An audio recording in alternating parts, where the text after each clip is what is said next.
She was 64 years old when she walked out of the sea, her body trembling, her eyes filled with salt and tears. The sun was rising, and people were crying on the shore. They had just seen something the world called impossible, and yet it had happened. Her name was Diana. Nyad, a swimmer, a dreamer, and a woman who refused to give up on a dream that haunted her for 35 long years. As a child, she would stand near the ocean staring at the endless blue and whisper to herself, "One day, I will cross you." She grew up in Florida, where the waves spoke louder than words and the sea felt like a living heartbeat. She learned to swim not as a game, but as a way of life. She would dive deeper, hold her breath longer, and listen to the silence below the surface, a silence that told her that courage was born where fear lived. In her 20s, Diana became one of the toughest marathon swimmers in the world. She broke records, she swam across oceans that others feared to touch, but deep inside she carried one dream, a dream to swim from Cuba to Florida, 110 miles of endless ocean, sharks, jellyfish, and currents that could crush the strongest of souls. In 1978, she tried for the first time. She entered the dark blue water with a team following her in boats. The world watched, a young woman fighting wave storms and her own limits. For hours she swam, but the sea was merciless. The currents pushed her back, the wind screamed against her, and the jellyfish stung her until her body gave up. She was pulled out, exhausted, defeated, and broken. When she reached the shore, she looked back at the horizon and whispered, "One day, I will come back." People thought she was done. They called her brave. They said it was over. They moved on. But she did not. Inside her, that ocean never left. Decades passed. She became a journalist. She spoke to others about chasing dreams while her own dream slept in the corner of her heart, waiting.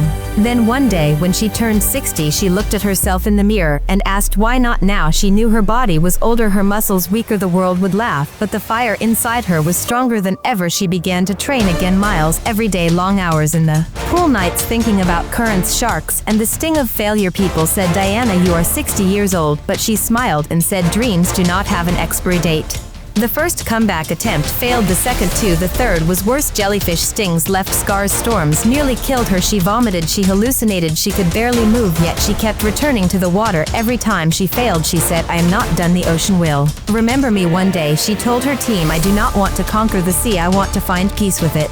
In 2013, she stood again on the shores of Havana, Cuba. The wind was calm, the water dark, the air heavy with silence. She looked across the endless horizon and said, "This time I will find a way." And then she dove into the sea, and the journey began. It was not just swimming, it was life itself. The ocean rose and fell around her like a living beast. For hours she moved through the waves, her arms cutting through salt and pain. The sun burned her skin, the night froze her bones. Her body screamed to stop, but her heart whispered, "Keep going." On the first night the jellyfish came, she wore a special suit, but the stings still found her through every small gap. Her lips swollen, her eyes burning. She could not see, she could not rest. She could only keep moving. For more than 50 hours she swam through fear, hunger, and exhaustion. She sang songs in her head to stay awake. She imagined the lights of Florida, even when there was only darkness around. Her team followed her in boats, cheering, guiding, protecting her from sharks. They saw her body drifting at times, her head barely above water. They wanted to pull her out, but she signaled no. She was in a world of her own where pain was no longer pain, but a promise she had made to herself. Day turned to night, night turned to day. Her mind began to drift. She saw shapes, faces, people she loved. She thought she heard voices calling her name, but she kept swimming because somewhere ahead the shore waited. When the sun rose again on the third day, the water began to change color. From deep blue to green, she was close, her lips cracked, her eyes swollen. She whispered to herself, "Find a way, just find a way."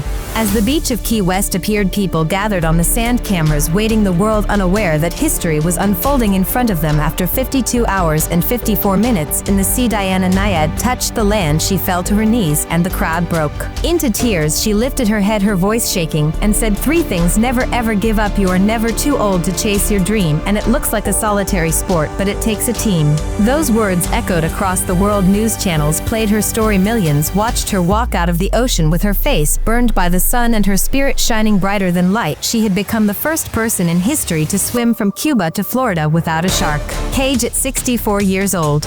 But what made that moment powerful was not the record, it was the meaning behind it. It was about every person who had ever been told that their time had passed, every dreamer who had been laughed at, every soul who had failed and still dared to try again. She became a symbol that courage does not fade with age, it grows with scars. In interviews she said the ocean is the most honest companion. It gives nothing easily, it takes everything, and only returns peace when you have nothing left to offer. She said the journey was not about beating nature, it was about surrendering to it. She found herself out there between life and death, between fear and freedom. When she returned home, she could not stop thinking about those moments alone in the dark sea where the only sound was her breath and her heartbeat. She said that in those hours she understood what it means to be alive, not because she survived, but because she kept moving forward when everything told her to stop. Her story spread around the world, books were written, documentaries made, and people from every age found hope in her words. She became a reminder that our bodies may age, but the fire inside us does not. It only waits for us to believe again.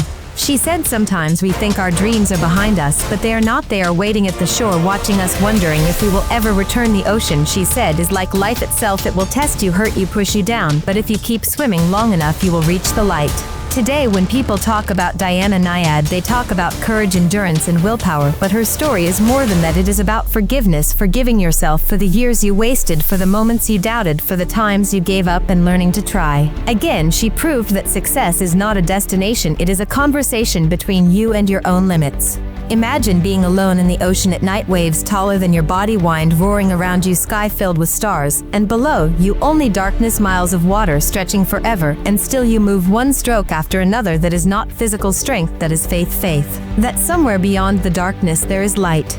Her final words after the swim were not about victory, they were about life. She said, we all have our own Cuba to Florida, our own impossible distance. The question is not can we reach it, the question is will we keep trying.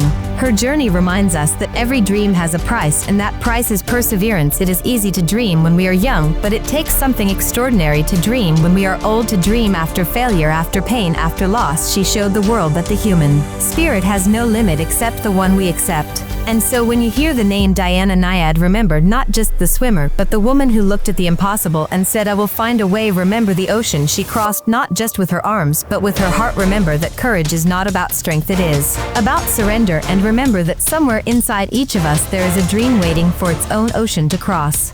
The waves still speak her name sometimes. When the wind is quiet and the sea is calm, you can almost hear her voice whispering through the salt air. Never ever give up, never stop believing, never stop swimming, because the shore is closer than you think.